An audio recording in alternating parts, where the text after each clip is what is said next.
Hi all, അസ്സലാമലൈക്കും. Welcome back to Silna's kitchen. ഇന്നത്തെ recipe ഭയങ്കര സോഫ്റ്റ് ആയിട്ടിരിക്കുന്ന നല്ല ടേസ്റ്റി ആയിട്ടുള്ള ഒരു അടിപൊളി ചപ്പാത്തിയുടെ റെസിപ്പിയാണ്. ഇതുപോലെയാണ് ചപ്പാത്തി തയ്യാറാക്കി എടുക്കുന്നതെങ്കിൽ നമുക്ക് എത്ര കഴിച്ചാലും മതി വരില്ല. അത്രയും നല്ല ടേസ്റ്റിയുമാണ്, അതുപോലെ തന്നെ നല്ല സോഫ്റ്റ് ആയിട്ടിരിക്കുന്നതാണ്. വൈകിട്ട് വരെ ഇരുന്നാലും ഇതുപോലെ തന്നെ നല്ല സോഫ്റ്റ് ആയിട്ടിരിക്കും. അപ്പോൾ ഇതെങ്ങനെയാണ് തയ്യാറാക്കിയെന്ന് അറിയാനായിട്ട് വീഡിയോ സ്കിപ്പ് ചെയ്യാതെ മുഴുവനായിട്ടൊന്ന് കണ്ടു നോക്കണേ. റെസിപ്പിയിലോട്ട് കടക്കുന്നതിന് മുമ്പായി സിൽനാസ് കിച്ചൺ ചാനൽ ആദ്യമായിട്ട് കാണുന്നവരാണെങ്കിൽ പ്ലീസ് ഒന്ന് സബ്സ്ക്രൈബ് ചെയ്തേക്കണേ. ഒപ്പം തന്നെ ഈ വീഡിയോസ് നിങ്ങൾക്ക് ഇഷ്ടപ്പെടുകയാണെങ്കിൽ ഒരു ലൈക്ക് ചെയ്ത് ഷെയർ ചെയ്ത് സപ്പോർട്ട് ചെയ്യാനും മറക്കരുത്. അപ്പോൾ ഇതെങ്ങനെയാണ് തയ്യാറാക്കിയിട്ടുള്ളതെന്ന് കാണാം. ഇതിനായി ഞാൻ ആദ്യം തന്നെ ബാക്കി വന്ന ചോറാണ് എടുത്തിട്ടുള്ളത്. ചൂട് ചോറായിരുന്നാലും കുഴപ്പമൊന്നുമില്ല, അതുപോലെ തന്നെ ഏത് അരിയുടെ ചോറ് വേണമെങ്കിലും എടുക്കാവുന്നതാണ്. ഞാനിവിടെ ഒരു മിക്സഡ് ജാർ എടുത്തിട്ട് അതിലേക്ക് 250 ml കപ്പിന്റെ അളവിൽ 1 കപ്പ് നിറയെ ഇട്ട് കൊടുക്കുന്നുണ്ട്. ഇനി ഇത് വെള്ളം ഒഴിച്ചിട്ട് വേണം അരച്ചെടുക്കാനായിട്ട്. അപ്പോൾ അതിനായിട്ട് ഇതേ കപ്പ് അളവിൽ തന്നെ 1 കപ്പ് നിറയെ വെള്ളം ഒഴിച്ചു കൊടുക്കുന്നുണ്ട്. ഇനി നമുക്ക് ഇതിലേക്ക് ആവശ്യത്തിനുള്ള ഉപ്പിട്ട് കൊടുക്കാം. പിന്നെ വേണ്ടത് മണമില്ലാത്ത ഏതെങ്കിലും ഒരു ഓയിലാണ്. ഞാനിവിടെ സൺഫ്ലവർ ഓയിലാണ് എടുത്തിട്ടുള്ളത്. ഇതിലേക്ക് നമുക്ക് 2 ടേബിൾ സ്പൂൺ അളവിൽ സൺഫ്ലവർ ഓയിൽ ഒഴിച്ചു കൊടുക്കാം. ഇനി ഇത് നന്നായിട്ടൊന്ന് അരച്ചെടുക്കാം. ഈ ഒരു ഓയിലും കൂടെ ഈ ചോറിൻ്റെ കൂടെ അരച്ചു കൊടുക്കുമ്പോഴാണ് നമുക്ക് നല്ല സോഫ്റ്റ് ആയിട്ടുള്ള നല്ല പഞ്ഞു പോലത്തെ ഒരു ചപ്പാത്തി റെഡിയായി കിട്ടുന്നത്. ഇപ്പോൾ ഞാനിത് നല്ലപോലെ അരച്ചെടുത്തതിന് ശേഷം ഇതുപോലെ ഒരു പാത്രത്തിലേക്ക് മുഴുവനായിട്ടും ഒഴിച്ചു കൊടുക്കുന്നുണ്ട്. മിക്സിയുടെ ജാറിൽ പറ്റി പിടിച്ചിരിക്കുന്നതൊക്കെ കൈ വെച്ചിട്ടൊന്ന് തുടച്ചിട്ട് കൊടുക്കാം. ഇനി ഇതിലേക്ക് ഗോതമ്പ് പൊടി ഇട്ട് കൊടുക്കാം. ഗോതമ്പ് പൊടി എടുക്കുമ്പോൾ ഇതുപോലെ ഓരോ കപ്പിന്റെയും മുകൾ ഭാഗം തട്ടാതെ നമുക്ക് പൊടി നിറച്ച് ഇട്ട് കൊടുക്കാം. ഞാനിവിടെ 3 കപ്പ് അളവിൽ നിറയെ ഗോതമ്പ് പൊടി ഇട്ട് കൊടുത്തിട്ടുണ്ട്. അതായത് 250 ml കപ്പിന്റെ അളവിൽ 3 കപ്പ് ഗോതമ്പ് പൊടിയാണ് ഇട്ട് കൊടുത്തിട്ടുള്ളത്. ഈ ഒരു ഗോതമ്പ് പൊടിക്കുള്ള അളവാണ് ബാക്കിയുള്ള എല്ലാ ഇൻഗ്രീഡിയൻസിന്റെ അളവും എടുക്കുന്നത്. ഇനി ഇതിലേക്ക് വേറെ വെള്ളമൊന്നും ഒഴിച്ചു കൊടുക്കാതെ ഈ ഒരു ചോറിന്റെ നനവിൽ തന്നെ നമുക്കിത് നന്നായിട്ടൊന്ന് കുഴച്ചിട്ടെടുക്കാം. ആദ്യം ഇതുപോലെ നന്നായിട്ടൊന്ന് മിക്സ് ചെയ്ത് കൊടുക്കുക. നമ്മൾ ഇതിലേക്ക് ചോറ് അരച്ചു കൊടുക്കുമ്പോൾ തന്നെ ഉപ്പിട്ട് കൊടുത്തതുകൊണ്ട് ഇനി ഇതിലേക്ക് ഉപ്പിന്റെ ആവശ്യമില്ല. ഈ ഒരു മാവിനും കൂടെ കണക്കാക്കിയിട്ടാണ് ഉപ്പിട്ട് കൊടുത്തിട്ടുള്ളത്. ഇതുപോലെ ചോറ് വെച്ചിട്ട് തയ്യാറാക്കി എടുക്കുന്ന ഈ ഒരു ചപ്പാത്തിയുടെ മാവ് ഒരുപാട് അങ്ങ് ലൂസായി പോകരുത്, കുറച്ച് നല്ല ടൈറ്റ് ആയിട്ടിരിക്കണം. ഞാൻ ഈ മാവ് കുഴച്ചെടുക്കുമ്പോഴും അതുപോലെ തന്നെ ഇത് പരത്തുമ്പോഴൊക്കെ നിങ്ങൾക്ക് കാണുമ്പോൾ തന്നെ മനസ്സിലായിക്കോളും.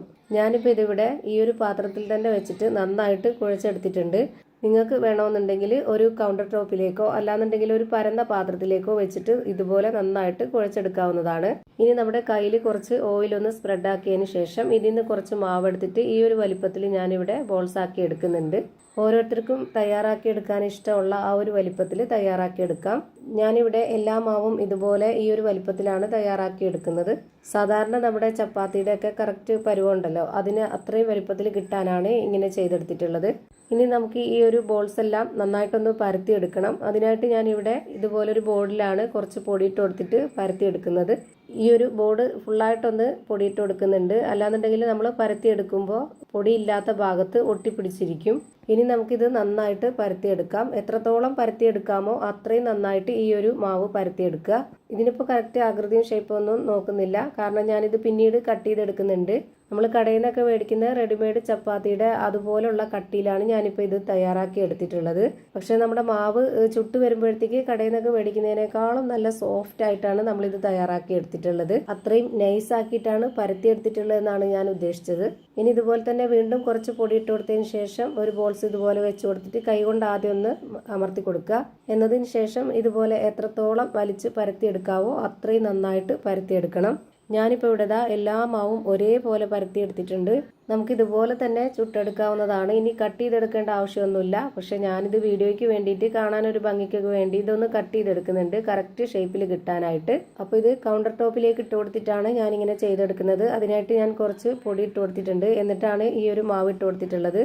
അല്ലാന്നുണ്ടെങ്കിൽ ഈ മാവ് ഒട്ടിപ്പിടിച്ചിരിക്കും. ഇപ്പോൾ ഞാനിതുപോലൊരു അടപ്പ് എടുത്തിട്ടുണ്ട്. ഇതിൻ്റെ വക്ക് നല്ല മൂർച്ചയുള്ളതുകൊണ്ട് നമുക്ക് പെട്ടെന്ന് തന്നെ കട്ട് ചെയ്തെടുക്കാൻ പറ്റും. ഞാനിപ്പോൾ ഇത് ഇത്രയും വലിപ്പത്തിൽ കിട്ടാനാണ് ഈ ഒരു അടപ്പ് വെച്ചിട്ട് കട്ട് ചെയ്തെടുത്തിട്ടുള്ളത്. നിങ്ങൾക്ക് എത്ര വലിപ്പത്തിലാണോ വേണ്ടത് അതിനനുസരിച്ചുള്ള കറി ബോൾ കൊണ്ടോ അല്ലാന്നുണ്ടെങ്കിൽ ചോറ് കഴിക്കുന്ന പാത്രം കൊണ്ടോ എങ്ങനെ വേണമെങ്കിലും കട്ട് ചെയ്തെടുക്കാവുന്നതാണ്. കട്ട് ചെയ്തെടുത്തിട്ടുള്ള ഈ ഒരു ഭാഗം കളയേണ്ട ആവശ്യമില്ല. അത് നമുക്ക് എല്ലാത്തിൽ നിന്നും കട്ട് ചെയ്തെടുക്കുന്നതെല്ലാം കൂടെ ഒന്നിച്ചിട്ട് വീണ്ടും പരത്തിയിട്ട് റെഡിയാക്കി എടുക്കാവുന്നതേ ഉള്ളൂ. ഞാനിവിടെ എല്ലാം കട്ട് ചെയ്ത് ഇതുപോലെ ഒരു പ്ലേറ്റിൽ മാറ്റുന്നുണ്ട്. ഇതെല്ലാം ഒന്നിച്ച് വെക്കുമ്പോൾ ഒട്ടിപ്പിടിക്കാൻ സാധ്യതയുള്ളതുകൊണ്ട് ഈ ഒരു പൊടിയുള്ള ഭാഗം ഇങ്ങനെ നമുക്ക് ഇട്ട് കൊടുക്കാം. ഓരോന്നും ഇതുപോലെ ചെയ്തെടുക്കുമ്പോൾ ഈ ഒരു പൊടിയുള്ള ഭാഗം ഇട്ട് കൊടുക്കാൻ നോക്കുക. ഇനി ഇത് ചുട്ടെടുക്കാനായിട്ട് ഒരു പാൻ സ്റ്റൗവിലേക്ക് വെച്ച് ഫ്ലെയിം ഓണാക്കി കൊടുത്തിട്ടുണ്ട്. അതിലേക്ക് ഒരെണ്ണം ഇട്ട് കൊടുക്കാം. 1-2 സെക്കൻഡ് മാത്രം ഇങ്ങനെ ഇട്ട് കൊടുത്താൽ മതി. എന്നിട്ട് നമുക്കൊന്ന് തിരിച്ചിട്ട് കൊടുക്കാം. തിരിച്ചിട്ട് കൊടുത്തതിന് ശേഷം 1 സെക്കൻഡ് നേരം വെയിറ്റ് ചെയ്യുക. പിന്നെ വീണ്ടും ഒന്ന് തിരിച്ചിട്ട് കൊടുക്കുക. എന്നിട്ട് ഇതിൻ്റെ മുകളിൽ ചെറുതായിട്ടൊന്ന് തട്ടി കൊടുത്താൽ മതിയാവും. ഇതുപോലെ നന്നായിട്ട് പൊള്ളി വരും. എല്ലാം ഒരേ വലിപ്പത്തിൽ ചെയ്തെടുത്തത് കൊണ്ട് തന്നെ എല്ലാം ഇതുപോലെ തന്നെ വേവിച്ചെടുത്താൽ മതി. പെട്ടെന്ന് വെന്ത് കിട്ടും. ഓരോന്നും ചുട്ടെടുത്ത് കഴിഞ്ഞാൽ കുറച്ച് പൊടി അതിലുണ്ടാവും. അതുകൊണ്ട് ആ ഒരു പൊടി നമുക്ക് തുണി കൊണ്ടൊന്ന് തുടച്ചെടുക്കണം. എന്നതിന് ശേഷം മാത്രം അടുത്തത് ഇട്ട് കൊടുക്കുക.